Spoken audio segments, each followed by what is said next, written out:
Laura and Pete sat in the Bali flight's departure lounge, relieved to be done with all the prep. Laura, exhausted from last night's activities, eagerly awaited the vacation ahead. Pete, distracted by a message, reminded Laura to put her phone on airplane mode, but she hadn't brought it. Concerned, Pete showed Laura a threatening message on his phone, addressed to him. Laura reassured him it might be a mistake, but Pete admitted his wife knew about their affair. Despite their panic, they speculated it could be a wrong number or meant for someone else. They decided to call their contacts to check for anything unusual. Laura watched as Pete dialed a number, but there was no answer, so he left a message expressing his longing. Puzzled, Pete looked at Laura and asked if she would call her husband. "I left my phone behind. You can use mine," she offered. As she reached for the phone, they both realized the absurdity of the situation, and Laura began to feel regret for the first time. Their conversation was cut short by the boarding call. Though they stood in line together, they refrained from holding hands in public. Pete scanned the crowd for familiar faces as they made their way to their seats, amusing Laura. Seated, Laura rested against Pete's shoulder, and he asked why she hadn't brought her phone. "It's part of my plan. I'll explain later," she promised. Once airborne, Laura pulled out her laptop and opened a document, revealing her strategy for their future together. She handed the computer to Pete, sharing her bold plan for their relationship's future. "My beloved husband, I adore you and you alone, just as I have for the past 25 years since we first met. Looking ahead, I eagerly anticipate the next 25 years and beyond, as it has always been my deepest desire to share my life with you. Each passing day, my love for you grows stronger, and I joyfully dedicate myself to caring for you and our beautiful children. Apart from occasional visits to friends, I have seldom asked for anything for myself, knowing your love for me and your desire for my happiness and contentment. Now, in the spirit of our mutual love, I want to discuss something important. I've deliberately given you 2 weeks to consider my proposal, as I fear that discussing it face-to-face might lead to misunderstandings. For this reason, I've left my phone behind to ensure uninterrupted contemplation. Understand, I'm not attending any work-related event and no one there knows my whereabouts, so attempting to reach me would be futile. My dearest, you are a remarkable lover and I cherish every moment in your embrace. However, I must admit a longing for closeness with others, a desire that weighs heavily on me. Please, before you react, hear me out. I plan to spend 2 weeks away with a coworker, but I assure you, I've never been unfaithful to you, nor will I ever be without your full consent. Here's my proposal. With your understanding and approval, I wish to explore carnal relations with other men. My desires have evolved to a point where the love and skill you offer may not suffice. Rest assured, it will never involve anyone you know, and I vow to maintain utmost discretion. If even a hint of suspicion arises among our acquaintances, I'll cease immediately. Know that you'll always have me whenever you desire, and our closeness will remain unchanged. This arrangement won't alter my feelings for you or our lovemaking in any way. Please take these 2 weeks to ponder it carefully. If you truly love me as you profess, consider this a chance to demonstrate it. I trust your love for me, and that trust will comfort me during my absence. Please, my dear, reflect on this over the next 2 weeks. If your answer is no, I'll respect your decision and welcome further discussion. I'll try not to take offense at any harsh words or doubts you express. If your answer is yes, a simple affirmation will suffice, and we needn't dwell on the matter further, though I'm open to discussion if you wish. With all my love, Laura." Pete finished reading and exclaimed, "Wow! Pretty impressive, right? I borrowed some lines from an erotic story I found online," Laura admitted. "Why call it an investment in our future? Asking for permission to be with someone else is a big deal," Laura thought to herself. "I can handle 2 weeks with you, but finding your replacement is another story," Pete remarked. "You seem confident he'll agree," Laura noted. "I made it seem like he has a choice, but if he says no, we'll continue sneaking around," Pete explained. "Thoughts?" Pete asked. "Logical and decisive," Laura replied. "But his decision won't be based on logic. I hope he's not too proud," Laura worried. "He won't be offended. I spent days perfecting it," Pete assured. "Regardless, men are sensitive about their performance," Laura cautioned. "Either he gives in or gets defensive," Pete predicted. "I disagree. He'll appreciate my honesty and think it over carefully," Laura insisted. "If I ask first, it's risk-free." Pete observed his prospective lover with skepticism, realizing her deceitfulness. Despite his own fib to gain freedom from his wife, Laura's manipulation troubled him. He casually inquired about her previous story, only to learn her husband had kicked her out. likely to divert her doubts. Concerned, Pete changed the subject, hoping she wouldn't act on her letter's proposal. During their innocent vacation, Laura mentioned encountering a disturbing individual at international registration. She described his unsettling gesture of slashing his finger across his throat. Laura casually asked for details, dismissing it as typical odd behavior. However, when Pete described the man's appearance, Laura abruptly turned serious and retrieved her laptop, pulling up a picture of herself with a man in front of a house. With a worried tone, she asked if the man in the photo was him. It resembled him, but she couldn't be certain. Laura scrutinized Peter, wondering if he had a reason to deceive her. She pondered if he feared her husband had caught on, making her unavailable for 2 weeks. It dawned on her that Peter's willingness to cheat made him untrustworthy. "What was the guy wearing?" Laura asked. Pete explained he dropped her off at the domestic terminal and doubted he could have followed her to the international one. Laura remained skeptical, needing further distraction. "Is that your house?" Laura asked, seeking diversion. She described their beach property, boasting about its collapsible design and artistic interior. Each room had a unique theme, earning them awards for the design and clever land usage, including a creek running beneath the house. The conversation shifted to their families, a topic they had avoided. Pete discussed his 2 children, aged 6 and 8. Laura mentioned her 3. Sarah, 23, a recent law school graduate working as a real estate lawyer, and her 2 younger sons, Daniel, 16, and Larry, 13. Laura tried to distract herself, jotting down notes about her family. Uncertain if her husband was monitoring her, Laura couldn't make plans. She focused on safeguarding her home and family, berating herself for not facing reality sooner. She meticulously packed for her supposed business trip, sneaking in items for her Bali getaway. Her husband remained oblivious, and they made love as usual. Laura went to work on Friday, arranging for her husband to pick her up. They spent time with the kids before making love late into the night, fueled by Laura's anticipation and her husband's ignorance. Saturday morning came early, and Laura headed to the airport. She recalled nervously suggesting her husband drop her bags at the check-in line and leave, relieved when he agreed. As she watched him leave, his impatience struck her differently. She compared his behavior to her meticulous planning. No one from her job knew about her trip, and her husband didn't know her colleagues. Pete's text message was a prank, and the man at check-in was just a stranger. Laura tried to calm herself, considering the consequences if her husband discovered her deception about her destination. She realized the seriousness of her actions, especially in light of the letter's contents. During the flight, Laura focused on destroying the letter and convincing herself she was worrying over nothing. Laura, always prepared for any situation, wrote a detailed letter to Sarah, though she couldn't send it until later. She asked Sarah to perform 2 tasks: switch Laura's phone to Pete's number and retrieve a personal letter from under her father's pillow, emphasizing its private nature. Laura trusted Sarah's discretion and closeness to follow her instructions. As an addendum, Laura requested Sarah confirm receipt of the letter and notify her after completing the tasks.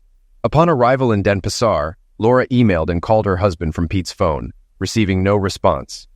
This unusual silence alarmed her. Before reaching the hotel, Sarah called Pete's phone to confirm completion of the tasks. Laura avoided questions about the situation, but Sarah's news shocked her. Her father had taken the other children to their cabin in the country. Laura, confused, deferred to her daughter's decision without further inquiry. Update. Laura's husband had just cooked a barbecue dinner for his 3 children at the cottage. They begged him to take them camping to catch wallabies for their favorite campfire stew the next day. Sarah sensed her father's distraction, but didn't press him. During a family meeting, she broached the topic. "Is it because of Mom?" she asked. "Yeah, she's been acting strange for months now, emotionally withdrawn," her dad replied. "Yesterday and this morning I found out some odd things." The room grew tense as her father continued. "Your mom told me she's going on a 2-week work course overseas. That's exactly what she told all of you. Yesterday I saw her talking to a man at her office, and something felt off.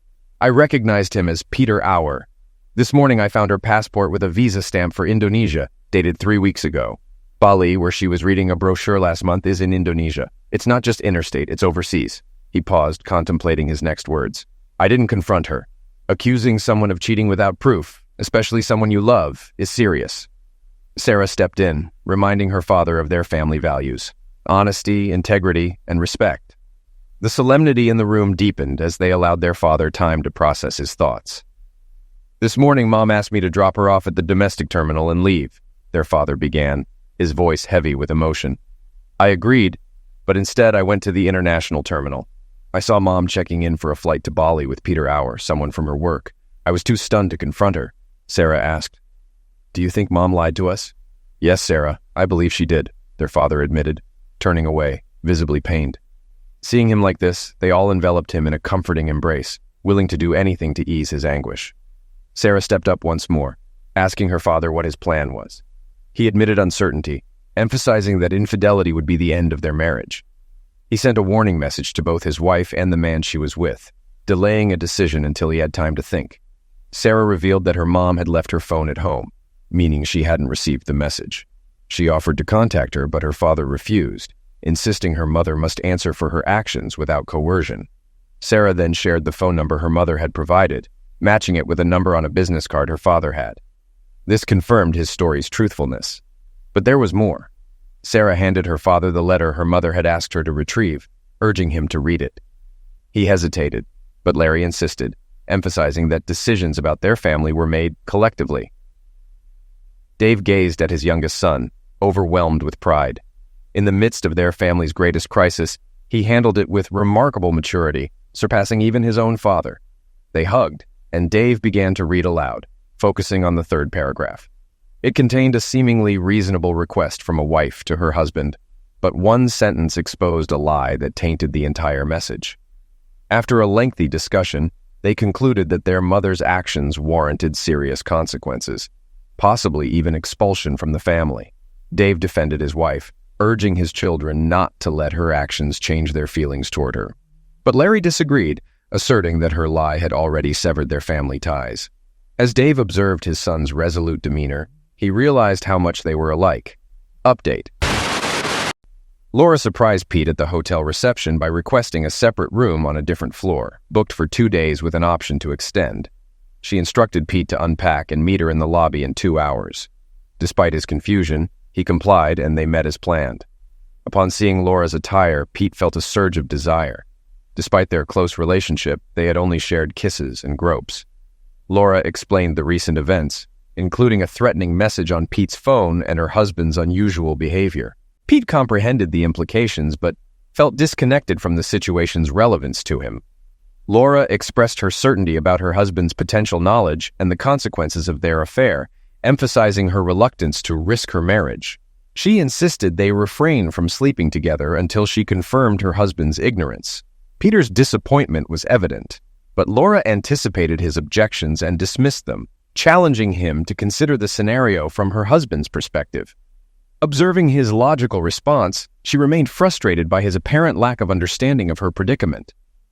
"Have you attempted to call your wife again since you arrived?" Peter's attention was grabbed. He scanned the dimly lit hall, searching for any surveillance cameras.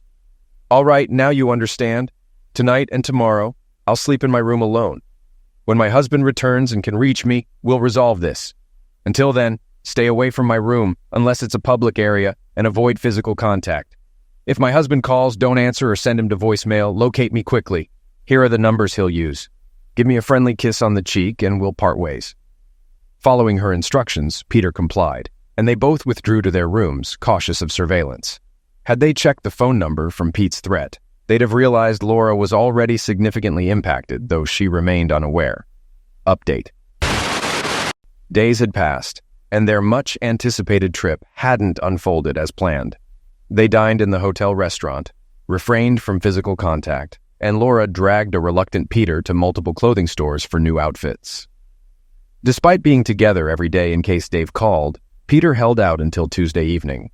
He booked an extra room, ensured he wasn't followed, and spent the night with a Javanese courtesan. Concerned about her family's silence, Laura spent Wednesday researching divorce online and consulting with her attorney. With unanswered calls from Dave and Sarah, Laura's anxiety grew, feeling increasingly isolated. She pleaded with Sarah to contact her, knowing Dave didn't use email. By Friday, receiving no response, Laura took action to safeguard her future.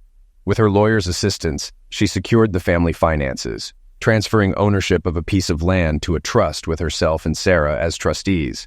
She then divided the bulk of the finances into separate trusts for their minor children, ensuring dual signatures for access, one being the child and the other their appointed legal guardian. Assured of control over the finances in case of emergencies, Laura felt a sense of relief and slept better. On Saturday, two revelations rocked her world. Pete, disregarding her instructions, visited her room, revealing his wife's awareness of their situation. Meanwhile, Laura discovered Dave's deceit about his whereabouts, prompting Peter to rush home to address the fallout. Laura promptly finalized the financial changes with her lawyer, escorted Pete to the airport, and moved into his vacated room. The second blow hit much closer to home and proved more devastating. Laura decided to check her younger children's Facebook accounts, finding no recent activity. However, Larry's account revealed a shocking post announcing his parents' divorce. "No!" Laura cried out in an empty room, bewildered by David's actions. Divorce ensued, leading to conversations, arguments, and sometimes humiliation.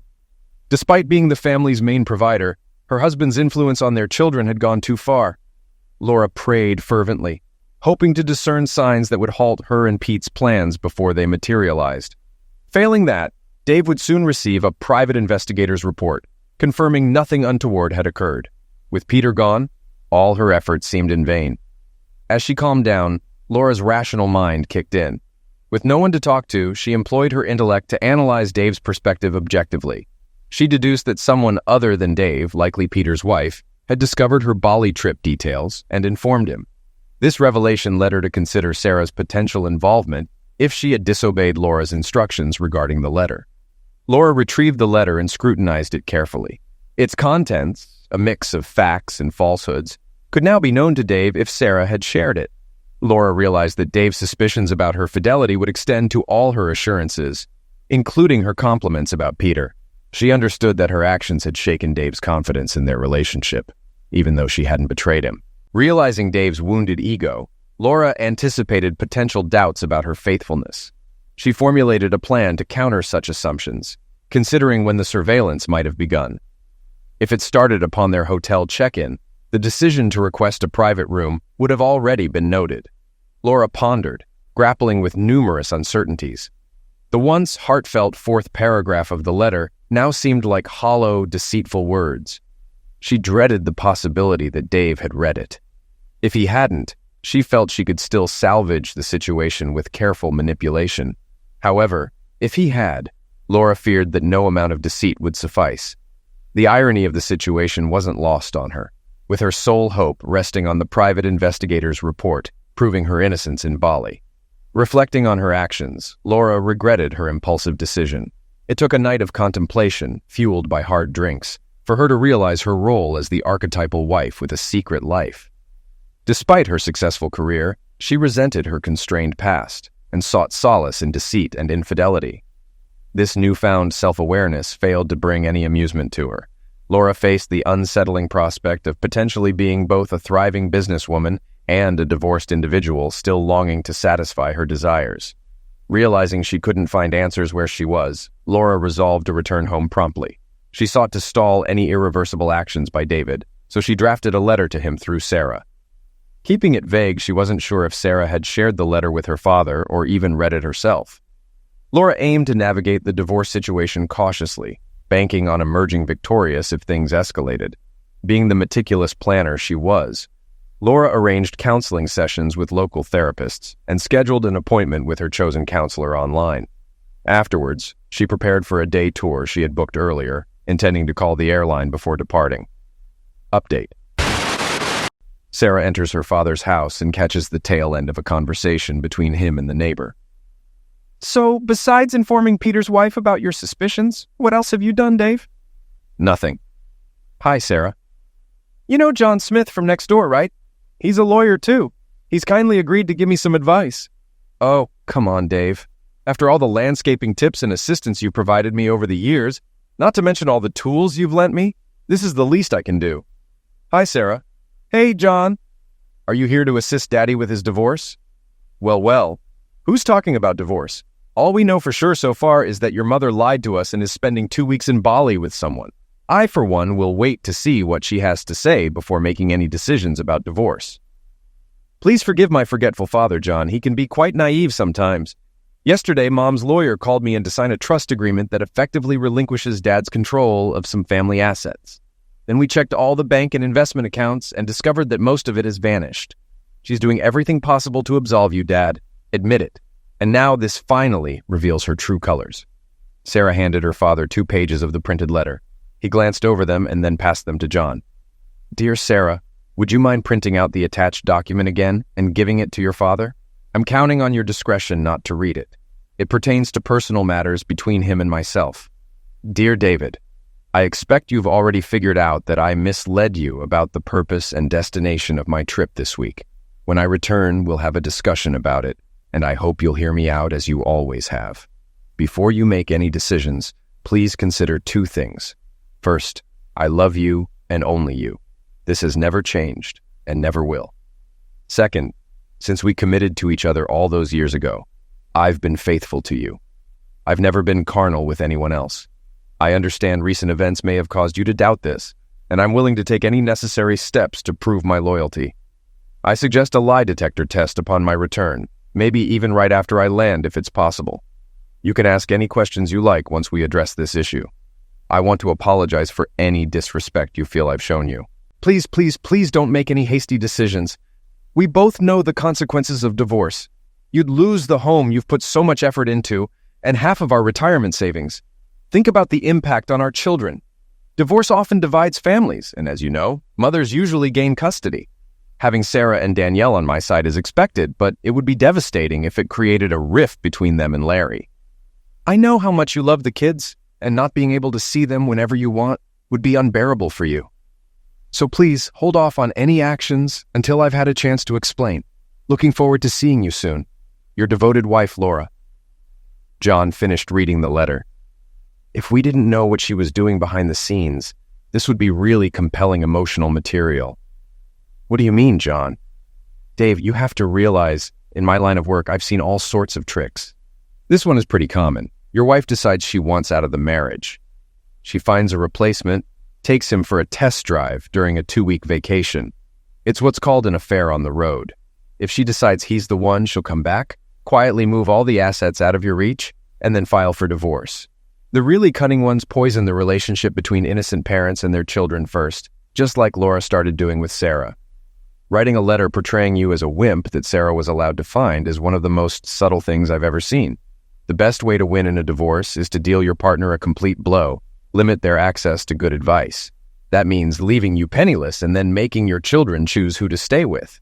In this case, it's between a mother's welfare in the family home and a broke father living in the slums. But surely there must be another explanation. I can prove it. Contact 3 of the best divorce attorneys in town. The ones who refuse to take your case are already representing her. I bet she gave all 3 of them an upfront fee to keep you out of the case. If you go broke and get a better lawyer, this bluff has a better chance of working. What's the bluff? This whole letter is a bluff. Dave, her lawyer must have already advised her that getting custody of kids as old as yours isn't as easy as it used to be, especially since you have a good chance of being considered the primary caregiver. The purpose of this letter is she wants you to stop taking any action while she finalizes preparations for the ambush. Her problem is that you found out about her plan before it was fully worked out. When her plan is finalized, she'll want the divorce completed as soon as possible, certainly before Larry turns 14 and can choose which house he wants to live in. Expect her to push for you both to see a counselor.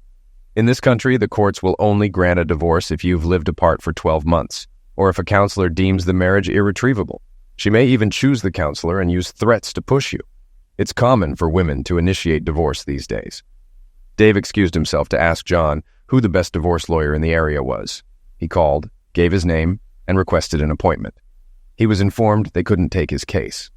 Unbeknownst to Dave, the top divorce attorney in town had a full caseload, and his secretary was instructed not to accept any new cases yet. Dave returned to the break room. Okay, John, I trust you. What's my next step?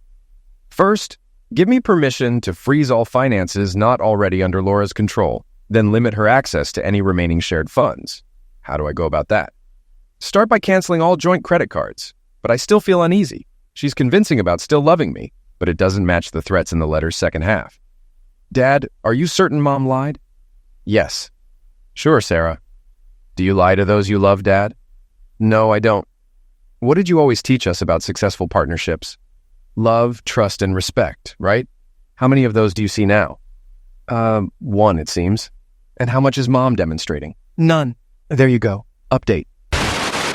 When Laura tried to pay a fine for changing her flight, both her credit cards were declined. Rushing to an ATM, it also rejected her. In crisis mode, she knew hotel and meals were prepaid, but her traveler's checks wouldn't cover much. With no friends to borrow from, she hesitated to ask her parents for help, fearing their questions. She emailed her lawyer about the bank accounts, preparing for a week of no spending before her return. Reflecting on her once simple plan now entangled with Dave's ruin, she realized he must have suspected her affair, unaware of her financial moves. Alone in her room, 2 emails deepened her despair. One blamed her for ruining a marriage, while the other, forwarded from her own message, questioned her deceit. Realizing her children weren't spared, Laura wept for their disappointment and loss. She assured Danielle she'd explain upon her return, but her daughter's immediate response cut deep, questioning her choice over spending time with them and their father. Laura wept again. It was a hectic and dull week on a strict budget. With little to do besides lounging on the beach, she brought along a towel. After just an hour, she left for the hotel, realizing returning with a tan would contradict her claims. Frustrated, she sent a lengthy letter home via Sarah, hinting at errors in judgment and feeling unappreciated as a wife and mother. It vaguely mentioned her self-worth, emphasizing her fidelity to Dave. Despite lacking an apology, it urged against hasty decisions until they could talk. Not typical of a confident businesswoman, she sent it and waited. Update. Okay, kids, let's discuss what to do when your mom returns. It's surprising she's staying, so let's assume she'll be back Friday. Sarah, you first. Her recent letter showed disrespect and dishonesty, regardless of past lies. I'm done if she doesn't change. Danielle, your thoughts? She may not understand. Larry? I'll stick with you, Dad. I think your mom went off track after her promotion. If she shows remorse, we'll consider another chance. Agreed?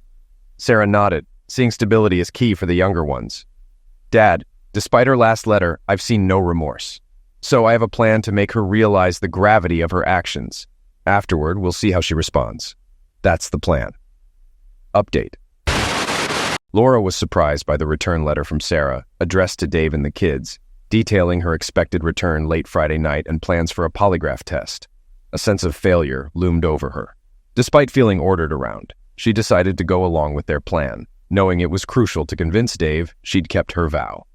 While relieved her lie detector offer was accepted, she pondered potential questions, fearing they might delve into her past behavior. Anticipating questions too much could raise her stress level, risking false positives on the polygraph. Despite considering her husband's potential questions, Laura practiced her responses. She arrived at the airport as scheduled, keeping her arrival time secret. Opting for a cab, she reasoned her family wouldn't be waiting at the wrong terminal. However, her arrival felt far from her expectations. At the polygraph waiting room, she underwent pre-test procedures, feeling embarrassed as the technician examined her recent history. Mrs. Brown, the format of the questions I have is rather unconventional. Instead of a standard list, they follow a flowchart, the technician explained. Yeah, I've encountered that a couple of times. There's an initial question, then, depending on the answer, the next question varies. It slows things down a bit, but it doesn't impact the validity of the tests, I assure you. Are you ready? Ready as ever, Laura replied. The operator went through 8 calibration questions, then paused to open the file again and read question 9. 2 weeks ago, you traveled to Bali with the intention of having extramarital relations with Mr. Peter Ower. Yes, Laura confirmed. The operator noted the polygraph readings before closing the file. Laura braced for the next question, unsure if it would be about her actual encounters with Peter and Bali, or just Peter before Bali. To her surprise, the technician closed the file and began removing the paper from the machine. Thank you, Mrs. Brown. I have an email address to send the report to. You may leave. Laura was beyond stunned. What does that mean? Just one question? Yeah, an unusual one. I've only seen this once before, and that guy was trying to make a point. I think whoever wrote those questions was, too. Your husband? Laura nodded reflexively. What does he mean by that? Because I'm lost. I suppose your husband is indicating that he doesn't care if you actually had an affair in Bali. He simply wants to confirm your intent. He's making it clear that your intention to engage with this man from Peter is sufficient for him. Good luck, Mrs. Brown. There are business cards for a couple of reputable divorce attorneys on the front desk. Laura exited the room in a daze. She had staked her entire defense on convincing her husband of her fidelity, without considering how deeply he might be hurt by her deceit and intentions. Frustrated and angry, Laura made a critical error by rushing home without taking time to think rationally. Believing it had become a battle of wills, she was determined to retaliate against Dave's initial move. As the cab dropped her off in her neighborhood, Dave, Daniel, and Larry exchanged somber looks from their car across the street, grateful for the preparations they had made the night before. They didn't want a confrontation in front of the children, knowing it could damage them. Ensuring their phones were off, they retreated to the room they had arranged for Laura. Update. Laura remained silent until Monday, leaving a glimmer of hope that she had used the time to reflect. However, this hope was dashed when Dave received a letter from Sarah late Monday night. It criticized his tactics of involving the children and mentioned an impending family court hearing for temporary custody arrangements. The letter also scheduled a meeting with a psychologist the following day, as predicted by John. Additionally, it called for a family meeting on Wednesday night. Over the weekend, Laura devised a plan aimed at salvaging the marriage, which Dave appeared to have given up on.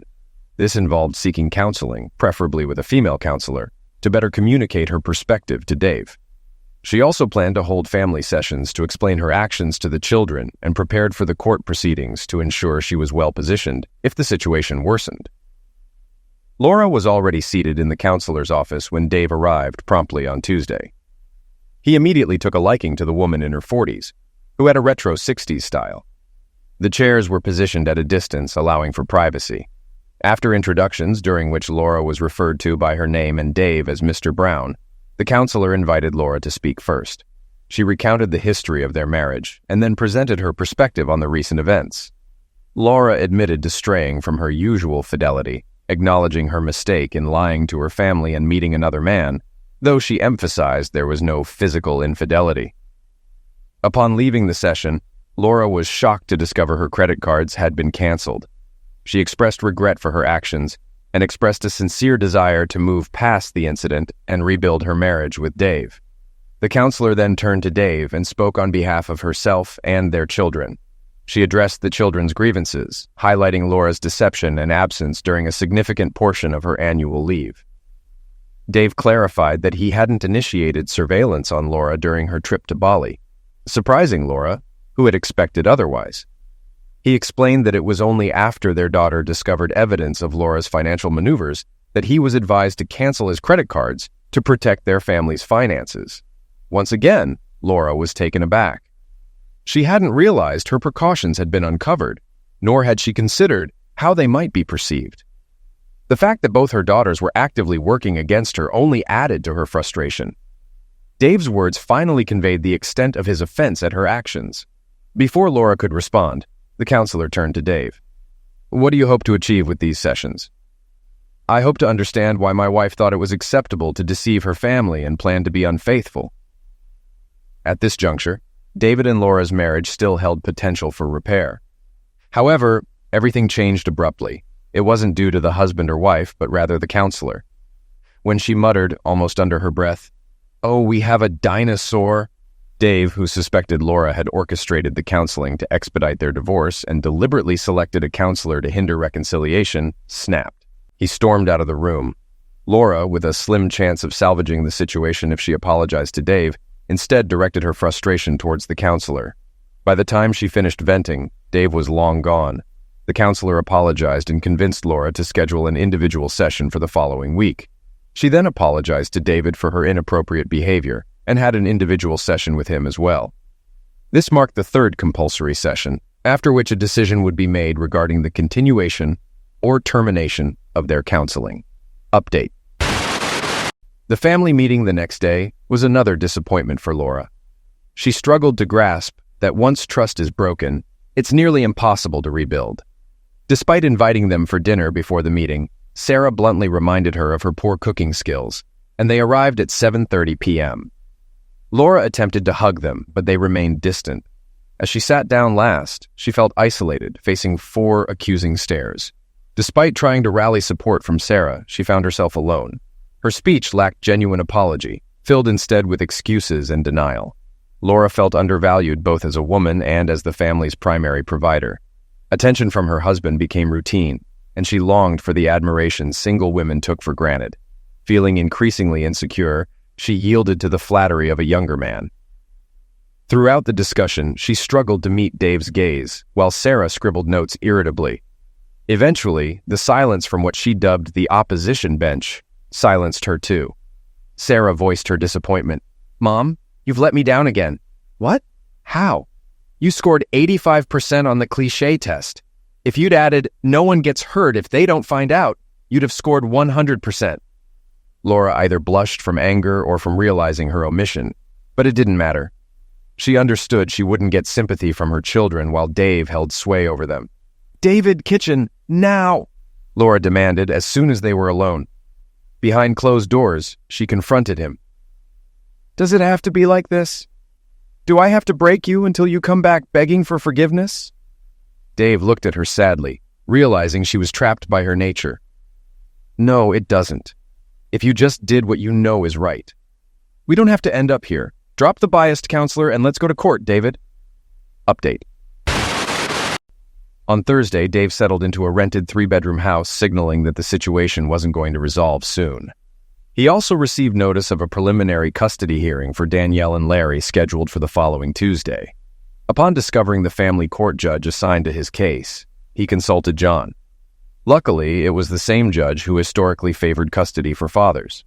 Dave declined John's representation, but requested a weekend meeting to understand legal procedures. He aimed to navigate the system properly, prioritizing his children's well-being. Over the weekend, they worked together to spruce up the rental. Dave sat the kids down to discuss their future plans for the house, fostering a sense of involvement. When Laura's lawyer discovered Dave's intent to represent himself, he realized the potential complications. Administrative matters were addressed in court that day due to delays, with a full session scheduled for the next day. Local media caught wind of the developments, ensuring heightened scrutiny. The following day commenced with Laura's attorney reviewing property ownership and financial details. Dave proceeded to ask questions, noticing Laura's visible nervousness, which the reporters picked up on. He started gently, reminding her of his contributions to the family home. Laura affirmed this, but emphasized her role as the primary earner. Dave then inquired about childcare responsibilities, highlighting his long hours of work. When he brought up her recent trip to Bali, Laura's lawyer objected, citing the irrelevance of infidelity in custody disputes. Dave clarified that he was more concerned about Laura's character as a mother. The objection was overruled, and Dave continued, referencing a letter left by Laura before her trip. Laura's furious expression spoke volumes. Dave pressed on, questioning her lack of apology upon her return. Laura remained silent, her response evident in her expression. "Your Honor, your verdict may appear straightforward. I have been the primary caregiver for my underage children from the start, and it's only fair they remain with me, along with the home I've built where they've spent most of their lives. I've remained faithful to my wife and haven't misled her or our children with any damaging falsehoods. I insist she rectify this." Dave sat, facing away from Laura while she glared at him furiously. The judge, fully alert, swiftly delivered her decision. Essentially, she stated that numerous studies indicated children were typically better off living with their mother post-divorce. Thus, temporary custody and residence in the family home were granted to Laura. Laura smirked triumphantly, but Dave remained composed. This outcome aligned precisely with what he'd anticipated after discussing with John. He rose to speak. "Your Honor, allow me to address the court. I'd like to point out your past rulings in cases like Harper v. Harper, Smith v. Smith, Fulton v. Fulton, and many others. Were custody rights typically granted to the primary caregiver?" With no reply from the judge, Dave cited 3 scientific papers challenging the notion that children always fare better with their mother. "What's your point, Mr. Brown?" "I'm merely questioning, Your Honor. Can a man be favored in your courtroom?" The judge scrutinized Dave, who met her gaze astonished. She then adjourned the case and moved on to the next. Reporters hurriedly scribbled notes. Dave distributed copies of Laura's letter to them before exiting without a backward glance. Laura's attorney offered congratulations, but she felt no joy. Dave's accusation of her lack of remorse struck a chord.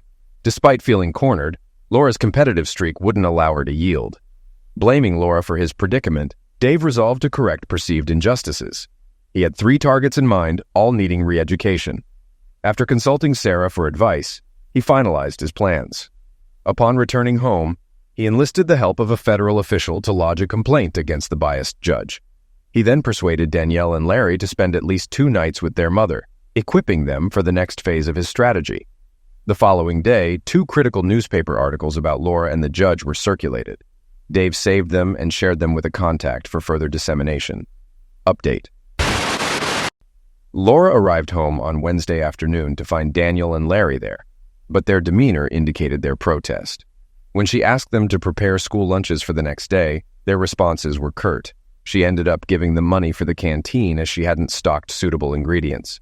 Rushing to change for her counseling session at 5 p.m., Laura outlined her conditions for reconciling with Dave, consuming half the session. She then disclosed 2 prior inappropriate relationships, downplaying their significance. Expressing confusion over Dave's reaction, Laura was warned by the counselor that reconciliation seemed unlikely due to Dave's focus on her intentions rather than actions. The following day's session with Dave was brief and tense. He presented her with 2 choices: find a new counselor or acknowledge the irretrievability of their marriage. Concerned about potential professional repercussions, the counselor swiftly reported the dissolution of the marriage. She feared further complaints to her professional body could jeopardize her career. Upon Dave's arrival home, he found Danielle and Larry already there, appearing comfortable. A police officer arrived, informing Dave that his children were violating a family court order. Although Dave clarified it wasn't him but his children, the officer warned that forcibly removing them would be considered assault. The children refused to comply when asked to leave with the officer, who left to seek further instructions. Laura then abruptly entered the house. "David, this doesn't have to be our reality. Just let Danielle and Larry come with me. Give me the house and I'll be fair with visitation and property division."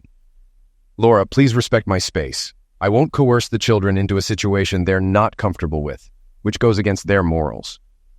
"David, we've known each other for years. You know me. I'm not a bad person." "That's precisely it, Laura. I don't know you anymore. The woman I married wouldn't have done what you did. She wouldn't have shown no remorse. And she certainly wouldn't have issued an ultimatum to our counselor, especially after I learned in counseling yesterday about your attempts with 2 other men before Peter. What did I do to deserve this? And what's your plan now?" Laura felt ashamed realizing the counselor's betrayal. She refrained from directing her anger at Dave, focusing it instead on the counselor. She's not supposed to disclose that. Dave didn't respond to Laura's outburst, but instead she stormed off in anger. Dave took action, removing the tape recorder Daniel had planted in Laura's purse before and after the counseling session. He believed justice would be served, and it was. The counselor was dismissed 3 days later. With 1 problem resolved, 2 remained. Child Services attempted to intervene, but the children adamantly refused to leave, preferring to stay with their father. Laura spent the following week trying to regain her children's favor, but they distanced themselves from her. Dave, seeing no progress, hired John as his divorce attorney and verified Sarah's advice. A week later, Sarah informed Dave that Laura was going on another business trip. Throughout the entire week, Dave took time off work to support the children, while Laura learned the outcome of her scheme. Returning home the following Friday, she was met with a surprising sight. Her once beautiful home had been replaced by a damaged building bought at an insurance auction. Feeling a mix of rage and sadness, she discovered that the land belonged to her, but the house did not. Realizing she had been deceived, she made futile attempts to reclaim her assets, only to find out Sarah had legally acquired them. Laura's last act before losing her composure was to lament her own arrogance and the loss of her family's support. "Do you truly harbor such animosity towards me?" Dave's somber response came swiftly. "We don't harbor animosity. You always knew I'd do whatever it takes to safeguard our family. It's just regrettable that you've placed me in a position where I must shield them from you," signed Dave. Laura packed her belongings and checked into the motel. On her way, she passed by Sarah's neighborhood to see the modules of her old house neatly arranged, awaiting installation. Upon receiving Dave's divorce papers at work on Monday, she spent an hour deciphering the seemingly generous terms. The agreement granted her full ownership of jointly acquired property, with expenses deducted for her actions, including those in Bali. It also accounted for divorce costs and financial fraud ramifications. Laura requested the children be given custody choice for family unity. Laura consulted her financial advisor about revoking the trusts for her children, but was informed it wasn't possible. She attempted to change counselors, but without Dave's consent, it was futile. Dave reminded her he had proposed a new counselor earlier, which she declined. Realizing her options were limited, Laura reluctantly signed the divorce agreement, understanding it was her best outcome. Assuming custody of Danielle and Larry, Laura would inherit assets from their trusts, only losing the value of one land parcel. With paperwork finalized swiftly, the divorce proceeded rapidly. Laura knew their family court judge's bias favored women, often advising male clients to settle. Confident in her scheme's success, Laura relaxed, contemplating Dave's reaction and whether he'd accept her terms or succumb to financial ruin. Update. Laura entered the courtroom with renewed confidence, only to be unsettled by her lawyer's concerns about a woman in the gallery. The judge, announcing her retirement, seemed displeased, setting a tense tone for the proceedings. Arguments ensued over legal fees, with Laura objecting to Dave's demand. Despite her lawyer's efforts, the case took a downward turn, lacking substantial evidence. The judge, seemingly biased, awarded custody to Dave, praising his generosity and property division. Laura, shocked by the verdict, left feeling blindsided. Returning home, she faced the reality of selling her old house in an undesirable neighborhood at a low price, realizing her plans had unraveled. Once a marvel of design thanks to Dave, Laura's old house was now being relocated. Disheartened to find only an agent instead of the new owners, Laura left. Back at her new place, she pondered her meager earnings from the ordeal. Reflecting in her journal, she resolved to handle future urges differently and to offer apologies promptly. Weeks later, she humbly visited the new homeowners with champagne, contemplating lessons learned. In parting, she offered advice, urging self-reliance and respectful treatment of loved ones. As for Australian phrases, she shared translations for clarity, emphasizing the nation's irreverent spirit and skepticism toward authority, often exaggerated by politicians. Apologies for my silence, I'm currently incarcerated.